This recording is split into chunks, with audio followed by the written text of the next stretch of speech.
Class 14 प्रतिज्ञा स्थिती.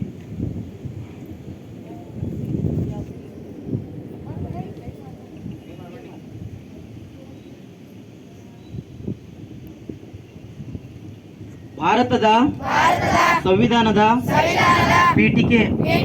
ಭಾರತದ ಜನತೆಯಾದ ನಾವು ಭಾರತವನ್ನು ಸಾರ್ವಭೌಮ ಸಮಾಜವಾದಿ ಧರ್ಮನಿರಪೇಕ್ಷೆ ಪ್ರಜಾಸತ್ತಾತ್ಮಕ ಗಣರಾಜ್ಯವನ್ನಾಗಿ ರೂಪಿಸುವುದಕ್ಕಾಗಿ ಭಾರತದ ಎಲ್ಲ ಪ್ರಜೆಗಳಿಗೆ ಸಾಮಾಜಿಕ ಆರ್ಥಿಕ ಮತ್ತು ರಾಜಕೀಯ ನ್ಯಾಯವನ್ನು ವಿಚಾರ ಅಭಿವ್ಯಕ್ತಿ ನಂಬಿಕೆ ಧರ್ಮ ಮತ್ತು ಉಪಾಸನೆಯ ಸ್ವತಂತ್ರವನ್ನು ಸ್ಥಾನಮಾನ ಮತ್ತು ಅವಕಾಶಗಳ ಸಮಾನತೆಯನ್ನು ದೊರೆಯುವಂತೆ ಮಾಡುವುದಕ್ಕಾಗಿ ವ್ಯಕ್ತಿ ಗೌರವ ದೇಶದ ಏಕತೆ ಮತ್ತು ಸಮಗ್ರತೆಗಾಗಿ